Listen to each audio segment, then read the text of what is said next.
Jason, will you have this woman to thy wedded wife, to live together after God ordinance, in the holy state of matrimony?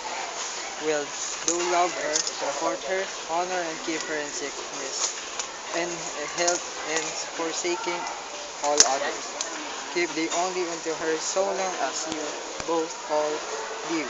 I will, Father. Daisy,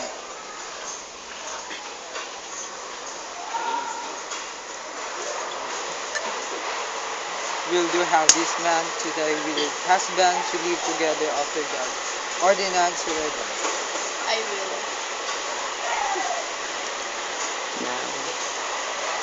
You may not kiss the bride. Ring. Ring.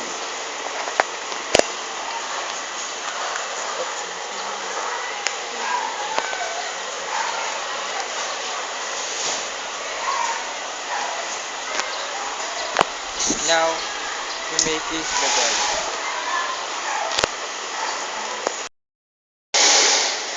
May nag-picture ba? Okay na. Mag-send ka na. Bubog yun. Bawal yung bubog yun. Sa'yo na kayo. Isang sa akin eh.